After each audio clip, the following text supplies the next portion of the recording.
လေးစားအတမိတ်စီနီနောင်များခင်များနောက်တစ်ခုကပါလေကျွန်တော်တို့ရဲမှာလည်းပဲမှတ်ထားပါလူတယောက်ကသာသနာအမိတ်ပညာချက်တစ်ခုကိုမကျင့်သုံးနိုင်သေးဘူးသူနားမလည်သေးဘူးသူဒီငယ်စကားတွေဒီငယ်အတိုင်းဝိုင်းနေနဲ့ဝီကွာနေတယ်သူ့မှာဒီနဲ့ပတ်သက်တဲ့အရေးချင်းတွေမရှိသေးဘူးဆိုရင်အဲ့ဒီလူကိုအချမ်းပရန်ကြီးတွေတော့မဆုံးမနဲ့အချမ်းပရန်ကြီးတွေတော့မဆုံးမနဲ့ကျွန်တော်တို့ထဲမှာအားနည်းချက်ကအဲ့ဒါတော်တော်ရှိအများကြီးလူတွေကကျန်တဲ့ကိစ္စပြောရင်ပြေးလေလေအေးအေးဆေးဆေးပြောတယ်ဒါပေမဲ့ဒီနဲ့ပတ်သက်ပြီးပြောတော့မယ်လက်တီးနှမောင်းတန်းပြီးတော့ဟေးဒါဟာရမ်ကွာဒီမလုပ်လို့ရမလားမလို့ရင်ဂျန်နမ်နဲ့ဇောက်ထိုးချမှာချက်တန်းကြီးတွေသွားပြီးတော့ပြောတော့တချို့ဒင်းအားနေတဲ့သူဒင်းကိုတိတ်နာမလဲသေးတဲ့သူကနီးလာမဲ့အစာပူပြီးတော့ဝေးသွားတယ်လိစာအတမိတ်စီနီနောက်မြခင်များဒါကြောင့်ဒင်းကိုတင်ပေးတဲ့နေရာမှာနူးနူးညံ့ညံ့ကျွန်တော်တို့တင်ပေးပါနူးနူးညံ့ညံ့တင်ပေးပါဟာဇ်မောလာနာမူဖတီရှဖီဥစမာနီဆာရဟ်မတ်တူလာအလိုင်ကဘာမရှိလဲဆိုရင်တမန်တော်မူဆာအလိုင်စလမ်နဲ့ဟာရွန်အလိုင်စလမ်ကိုအလ္လာဟ်ရှင်မြတ်ကဖီရ်အောင်စီကိုတာဝတ်ပေးဖို့အတွက်ဖီရ်အောင်ကိုအီမန်ဘတ်ကိုဖိတ်ခေါ်ဖို့အတွက်အလ္လာဟ်ဆီလွတ်တဲ့အချိန်မှာလေဖကူလာလဟူလက်ကြီးကောက်လက်လိုက်ကြီးနာဖီရ်အောင်ကိုနူးနူးညံ့ညံ့စကားပြောဖို့မှားတယ်ဒီတော့မူဖတီရှဖီဥစမာနီဆပ်ကဘာမရှိလဲဆိုရင်ကျွန်တော်တို့စဉ်းစားကြည့်တဲ့ကျွန်တော်တို့ရဲ့ခေတ်မှာလူတယောက်ဆိုးတယ်ဆိုတာကဖီရ်အောင်ထတ်တော့ပိုမဆိုးနိုင်ဟုတ်တယ်မလားဒီတိုင်းပဲဒါဝတ်ပေးနေတဲ့ကျွန်တော်တို့ဒါအီကလည်းပဲမူဆာအလိုင်စလမ်နဲ့ဟာရွန်အလိုင်စလမ်ထပ်ပူတာတဲ့သူမဖြစ်နိုင်ဘလို့လို့သွားပြီးတော့ဖြစ်နိုင်မလဲဒါကနဗီတွေလေကျွန်တော်တို့ကနဗီရဲ့ခြေဖွားအောက်ကခြေမုံလောက်တော့အစင်ကြီးတဲ့သူတွေမဟုတ်ဒီတော့နဗီကိုတောင်အလ္လာဟ်ရှင်မြတ်ကဖီရ်အောင်ကိုစကားပြောတဲ့နေရာမှာဖီရ်အောင်လိုလူဆိုးကိုစကားပြောတဲ့နေရာမှာနူးနူးညံ့ညံ့ပြောပါလို့အလ္လာဟ်မှားတယ်ဆိုရင်ကျွန်တော်တို့ရဲ့ပတ်ဝန်းကျင်ကလူတွေကိုဒါဝတ်ပေးတဲ့နေရာမှာဘလောက်နူးညံ့ဖို့လိုအပ်လဲလေးစားအတမိတ်စီနီနောက်များခင်များတမန်တော်မြတ်ကြီးဆလလာဟူအလိုင်စလမ်ရဲ့ဘဝတတန်းကိုကြည့်ဘလောက်နူးညံ့တမန်တော်ရဲ့အရှက်တရားဘလောက်ရှိလဲဟာဇတ်အိုင်ရှာတခင်မပြောပြတယ်အိမ်အတွင်းထဲမှာရှိနေတဲ့အပြိုစင်မိန်းကလေးရဲ့အရှက်တရားထက်ပိုပြီးတော့တမန်တော်မြတ်ဆလောဆမ်ရဲ့အရှက်တရားရှိတယ်ကိုရောအဲ့ဒီထပ်ပိုတယ်ကိုရောရဲ့အရှက်သိက္ခာကြီးမှုကတမန်တော်မြတ်ဆလောဆမ်ရဲ့မှတ်နှင်းမြို့မှုကိုတဲ့မျက်နှာတော်ကိုကြည့်ပြီးတော့သိနိုင်တယ်ကိုရောဘလောက်အရှက်သိက္ခာကြီးလေဆိုရင်တဲ့ကိုရမတ်ဆလောဆမ်အရာတစ်ခုကိုမှတ်နှင်းမြို့ဘူးဆိုရင်ကိုရောရဲ့မျက်နှာတော်လီအယောင်ပြောင်းသွားတယ်ဘရောမှကိုရောမှတ်နှင်းမြို့ချောင်းကိုဒေါသတကြီးအိုကြီးဟစ်ချေကိုရောဘရောမှထုတ်ဖို့မပြောတော့ကိုရောရဲ့မျက်နှာတော်လီအယောင်ပြောင်းသွားတယ်အဲ့ဒီလောက်တမန်တော်ဆလလာဟူအလိုင်စလမ်အရှက်သိက္ခာကြီးတာဆိုပြီးတော့ရှာမိုင်လီတင်မီဂျီကျမ်းမှာဒီဝဲလာရှိလေးစားတယ်မိတ်ဆွေနီနောက်များခင်များတော့တမန်တော်ဆလောဆမ်လူတွေကိုဒီနဲ့ပတ်သက်ပြီးကိုရောဆုံးမကိုရောတိတ်နူးညံ့တာကိုရောတိတ်စိတ်ရှိတာကိုရောတိတ်ပြီးတော့တီးခံမျိုးတိတ်တတ်တာကျွန်တော်တို့လိလာကြည့်ပါကိုရောရဲ့အကြောင်းကိုရောရဲ့အထုပ်ပတ္တိတွေကျွန်တော်တို့ဖတ်ကြည့်ပါကိုရောဘလောက်နူးညံ့လဲဘလောက်စိတ်ရှိလဲတခါတခါချီတိုးသားတွေလာတယ်တလွေးတချိုတွေလှုပ်သွားတယ်ကိုရောကိုအသက်မရှိတဲ့ပုံစံမျိုးစကားလုံးတွေပြောတယ်မတော်တဲ့မပြောသင့်တဲ့စကားလုံးတွေနဲ့သူတို့ပြောဆိုမှုတွေလုပ်တယ်ဒါပေမဲ့ကိုရောဘေရုံးကမှစိတ်မဆိုးခဲ့လေးစားအတမိတ်စီနီနောက်များခင်များကိုရမတ်ဆလောဆမ်တိတ်နူးညံ့လူတယောက်ကိုရောဆုံးမတဲ့နေရာမှာနူးနူးညံ့ညံ့ဆုံးမဘလောက်တောင်နူးညံ့လဲကျွန်တော်တို့ဒီတွေဝဲကြားမှုမှာပါလူတယောက်ရောက်လာတယ်ကိုရောကိုလာပြီးတော့ပြောတယ်ကိုရောကျွန်တော်ဇင်နာလုပ်ချင်ကျွန်တော်ဒီထိုင်ဝိုင်းမှာတယောက်လာပြီးမတည့်ရပြီးဆရာကျွန်တော်ဇင်နာလုပ်ချင်တယ်ဆိုရင်အားလုံးဘာလို့တယောက်ပြောင်းနဲ့သူ့နံပါတ်နေဝိုင်းပြီးတော့ရှိုက်လိုက်မိလိမ့်မယ်ကိုရောအဲ့ဒီလိုမဟုတ်လာထိုင်ကောင်းပြီဇင်နာလုပ်ချင်တယ်ဟာလားဒါဆိုရင်ကောင်းပြီငါမေးမယ်ဖြေအတင်းမှာအမေရှိလားရှိတယ်အတင်းအမေကိုတူတယောက်ကဇင်နာလုပ်မယ်ဆိုရင်အတင်းနှစ်သက်မလားဒါတော့ဘယ်နှစ်သက်အတင်းမှာညီမအမရှိလားရှိတယ်ဒီတော့အတင်းရဲ့ညီမအမကိုတူတယောက်ကဇင်နာလုပ်မယ်ဆိုရင်အတင်းနှစ်သက်မလားဒါတော့ဘယ်နှစ်သက်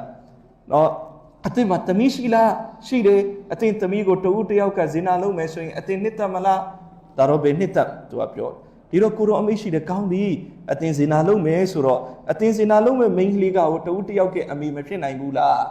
အတင်းဇင်နာလုပ်မယ်မိန်းကလေးကတူတယောက်ကအမညီမမဟုတ်နိုင်ဘူးလားအတင်းဇင်နာလုံးမယ်မိန်းကလေးကတူတယောက်ကသမီးကိုမဟုတ်နိုင်ဘူးလားသူတို့ကရောနှစ်သက်ပါမလားဘလောက်နူးနူးညံ့ညံ့ကိုရောဆုံးမလိုက်လေ နော်ကိုရောပြီးတော့သူ့ကိုဒွါလုပ်ပေးလိုက်တယ်သူ့ဇင်ဒဂီဘတော်မှာဇင်နာရဲ့အာယုံတော့မရောက်တော့ဘူးလေးစားအတဲမိစီနေနောက်များခင်များကိုရောမြတ်ကြီးဆလလာဟူအလိုင်စလမ်အဲ့ဒီလိုနူးညံ့တာ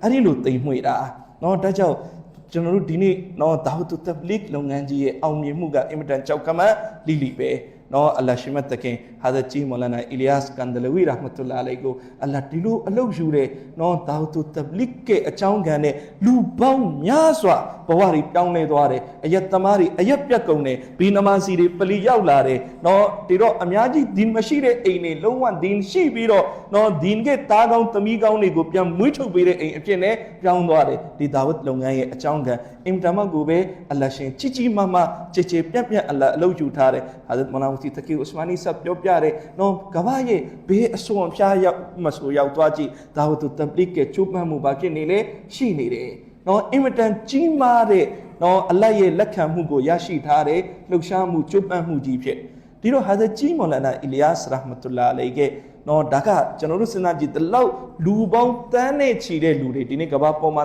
တန်းပေါင်းနော်ယာနဲ့နော်ယာပေါင်းများစွာပါဝင်ပတ်သက်နေတဲ့ဒီဒါဝတ်လုပ်ငန်းကြီးကိုမျိုးစေ့ချခဲ့တာဘာလို့လဲဟာဇတ်ကြီးမော်လာနာအီလီယာစ်ရာဟ်မတ်တူလာအလိုင်ဒီတဘလစ်လုပ်ငန်းကိုဒီတော့ဒီပုဂ္ဂိုလ်ကိုအလ္လာဟ်ဘယ်လောက်လက်ခံခဲ့လဲကျွန်တော်တို့စဉ်းစားကြည့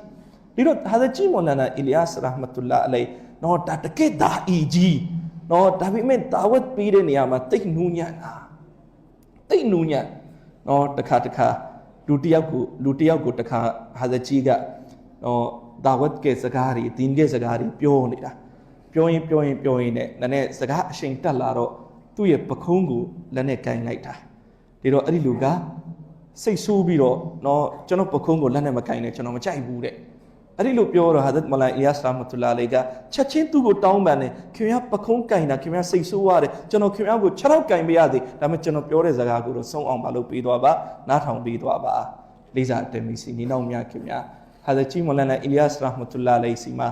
ပုဂ္ဂိုလ်တယောက်ကအမြဲဟာဇတ်ကိုလာနှိပ်ပေးတယ်နော်ဒါပေမဲ့ तू ကဒါရီမထားဒီတော့ဟာဇတ်ကိုတချို့ကပြောတယ်ဟာဇတ်နော် तू အခုတိဒါရီမထားသေးဘူးဟာဇတ်စီနေတိုင်းလာသွားနေတယ်ဟာဇတ်သူ့ကိုဒါရီထားဖို့ပြောကြည့်ပါလားဟာဇတ်ကလည်းကောင်းပြီငါပြောကြည့်အဲ့ဒီလိုနဲ့နော်ရနနေကြာတော့သူ့ကိုဟာဇတ်ကပြောလိုက်တယ်မင်းဒါရီထားလိုက်ပါလားကွာအဲ့ဒီလိုနဲ့ तू နောက်နေ့ရစပြီးမရောက်လာတော့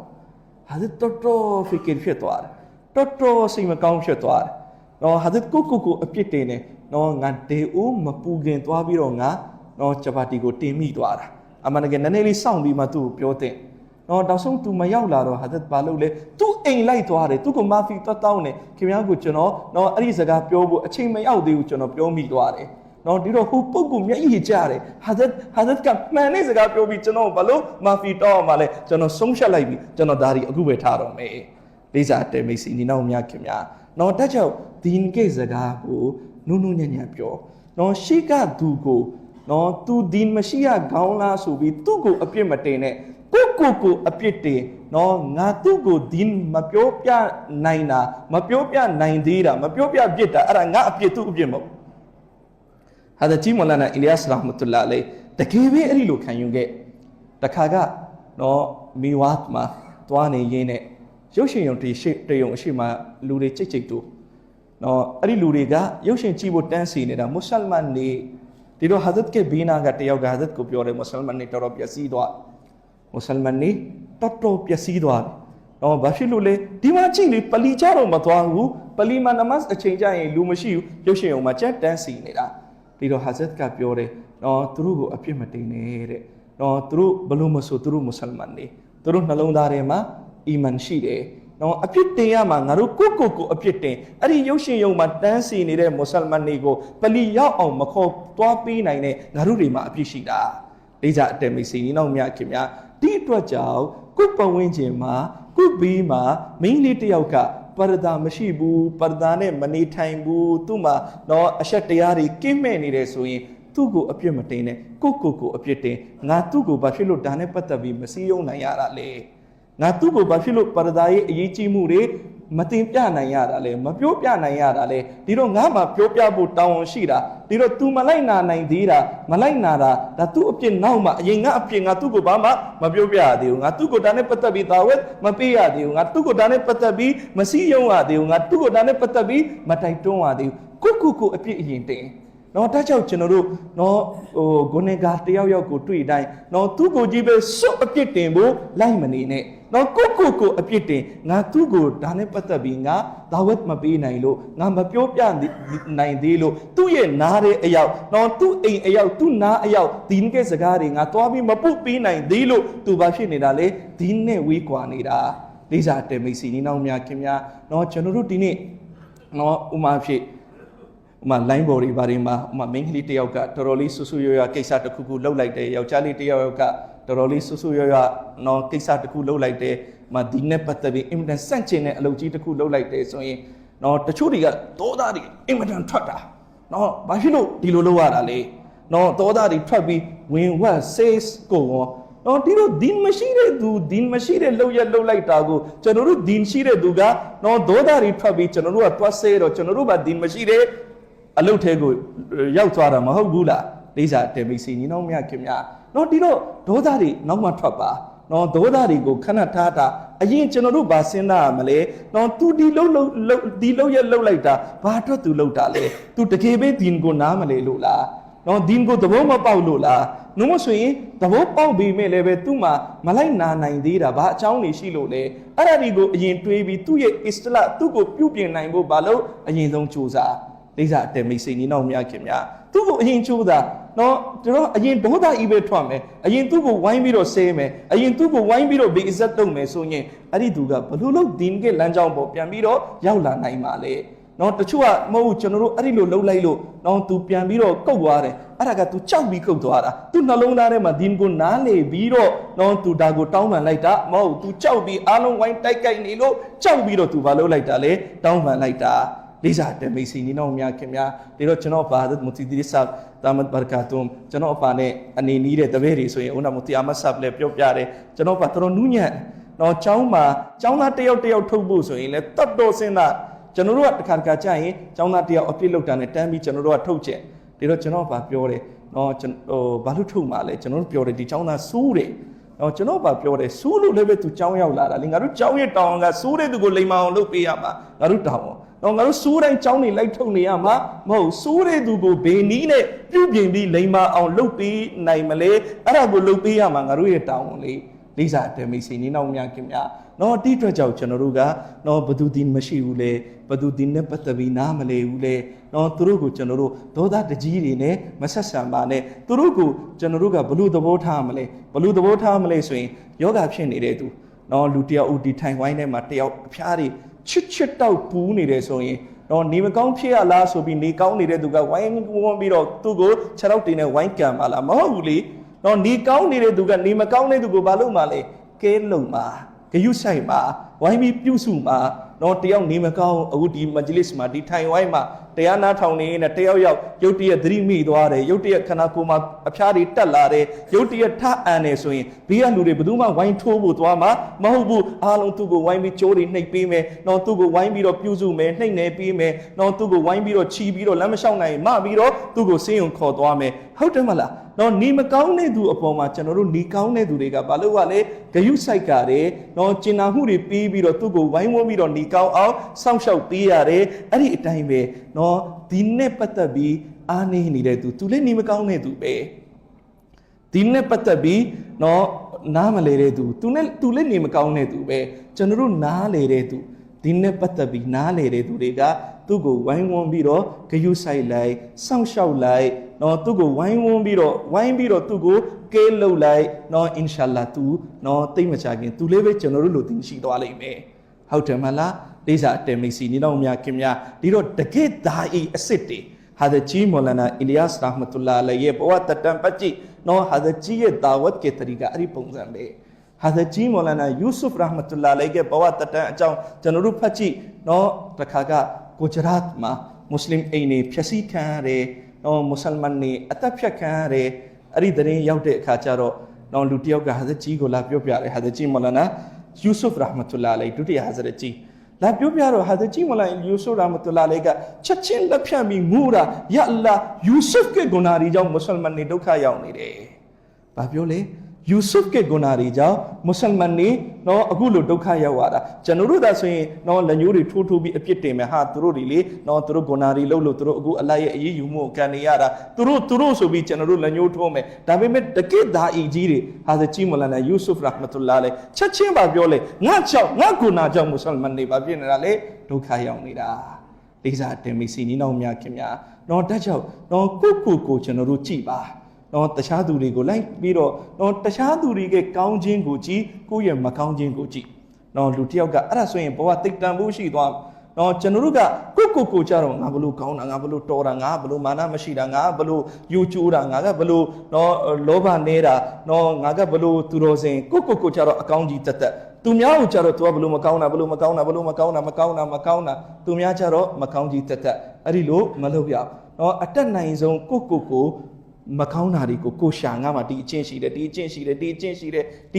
ယ်မကောင်းတဲ့အကျင့်နေတော့သူများနဲ့ပတ်သက်ရင်အော်မာရှာလာ तू ကတော့နော်ဒီဘက်မှာ तू ကောင်းတာလေးတွေရှိသားပဲနော်လူတစ်ယောက်ကနော်ကိုယောဂကိုမသိရင်သူများတွေကို तू ဘာလို့ဖြစ်နေလဲယောဂတွေလို့ထင်နေမှာပဲနော်ကိုယောဂကိုမသိရင်ကိုယောဂကိုတည်သွားရင်နော်ကိုယောဂရဲ့ figure နဲ့ तू ဘသူယောဂကိုမှ तू သွားပြီးတော့စိတ်ဝင်စားနေတော့မှမဟုတ်ဘူးလိစာတေမိတ်စီနီနောင်များခင်များတိအတွက်ကြောင့်နော်မိန်းကလေးတယောက်ကပါရဒါနဲ့မနေနိုင်သေးဘူးဆိုရင်အဲ့ဒီမိန်းကလေးကိုသွားပြီးလက်ညှိုးတွေဝိုင်းထိုးဝိုင်းအပြစ်တင်ဝိုင်းပြီးနှိမ်ရမှာမဟုတ်ဒါကဒီကဏ္ဍမှာရေလို့မဟုတ်တခြားဘေကဏ္ဍမှာမဆိုတော့လူတယောက်နမာစီမဟုတ်သေးဘူးတော့နမတ်မဟုတ်သူ့ကိုလည်းပဲဝိုင်းလက်ညှိုးထိုးဝိုင်းအပြစ်တင်ဝိုင်းခွဲချဝိုင်းနှိမ်အဲ့ဒီလိုလုပ်ရမှာမဟုတ်တော့ကျွန်တော်တို့သူ့ကိုဝိုင်းပြီးတော့တော့ဖြောင်းဖြရမယ်စီယုံရမယ်ဒင်းနဲ့ပတ်သက်ပြီးသူ့ကိုရှင်းပြရမယ်သူ့ကိုဒင်းရှိလာအောင်ကျွန်တော်တို့ဘေးအပိုင်းကနေကူညီပေးနိုင်မလဲအဲ့ဒီလိုကူညီပြီးတော့သူ့ကိုဝိုင်းပြီးတော့ဆွဲခေါ်ရမှာကျွန်တော်ဒီဝါကေယာလေးတစ်ခုတင်ပြပြီးတော့ဘယန်အစီအစဉ်ဒီကုန်းချုပ်လိုက်မယ်เนาะကျွန်တော်တို့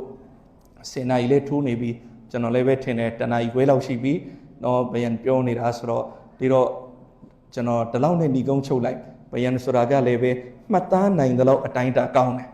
ဟုတ်တယ်မလားတော့အများကြီးပြောပြီးတော့ဘာမှမပြီးတော့ဘူးဆိုရင်တော့ကျွန်တော်ပြောရတဲ့သူရောနားထောင်တဲ့သူရောတိတ်အကျိုးထူးမှာမဟုတ်